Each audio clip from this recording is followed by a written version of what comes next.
Nosso terceiro vídeo na série de anemias, anemia ferropriva, que é uma grande procura no consultório hematológico, vindo principalmente da ginecologia, mulheres que têm muito fluxo menstrual, mulheres com mioma, irregularidades menstruais, mulheres com endometriose, também muitos pacientes vindo do gastro, úlceras gástricas, gastrites erosivas, pólipos de intestino, doença inflamatória intestinal com sangramento, divertículo, ou seja, a anemia ferropriva é um diagnóstico muito frequente, tanto no consultório hematológico quanto no consultório clínico. Esse diagnóstico é feito através do exame de hemograma, facilmente característico, sendo contagem de eritrócitos baixa, hemoglobina baixa, hematócrito baixo, VCM baixo, RDW alto. Quando você pede o perfil de ferro, você vai ter ferro baixo, ferritina baixa, saturação de transferrina baixa, capacidade de fixação de ferro alta.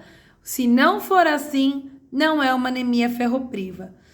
O diagnóstico é feito através dos exames de sangue, o tratamento é feito através da reposição de ferro, e aí depende se o paciente tem condições de receber ferro via oral, então Neutrofer, Noripurum, sulfato ferroso, ou dependendo do grau de anemia e das condições clínicas do paciente, o tratamento deve ser endovenoso, Noripurum, ferro inject.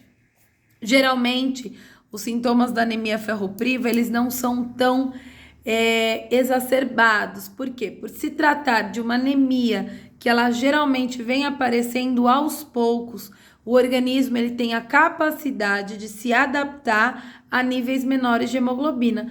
Por isso que às vezes quando o paciente vai no consultório, ele fala, eu pergunto, você tem tontura? Tenho, mas um pouco. Tem cansaço? Tenho.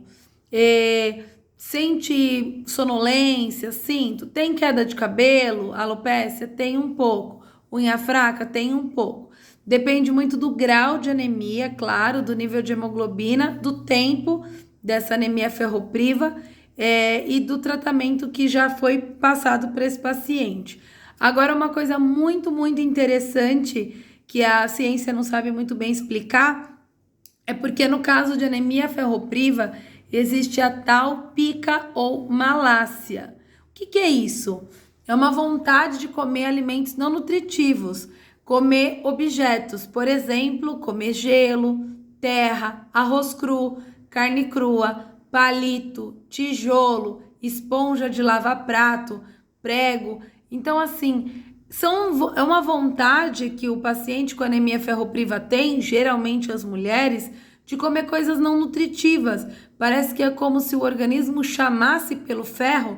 Assim, elas têm vontade de comer, mas não sabe falar o que é. E aí, quando a gente faz o tratamento da anemia ferropriva, a vontade de comer gelo, arroz cru, carne crua, palito, tijolo, tudo isso que eu falei desaparece como milagre, mas não é milagre, é ciência. Então, o diagnóstico é feito através dos exames de sangue, então você dá o diagnóstico de anemia ferropriva e aí você vai investigar a causa. As causas principais são sangramentos. Então, você tem que investigar obrigatoriamente sistema gastrointestinal, trato gastrointestinal, estômago e intestino. Eu aproveito e faço também um diagnóstico ginecológico, uma investigação ginecológica, pedindo a parte de ultrassom pélvico ou transvaginal e ressonância de abdômen, sempre para descartar endometriose. No caso daqueles pacientes que têm uma doença inflamatória intestinal, Crohn, retocolite, doença celíaca, ou que são pós-bariátricos ou pós-gastrectomia parcial ou total por câncer, úlcera, enfim, que tem uma absorção reduzida, esses pacientes se beneficiam muito com a reposição endovenosa do ferro. Minha opção é o Noripurum.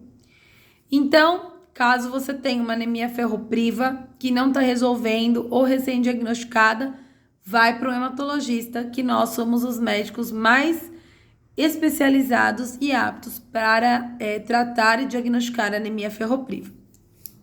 Próximo vídeo, também falando sobre deficiência de vitamina, as anemias megaloblásticas e deficiência de ácido fólico.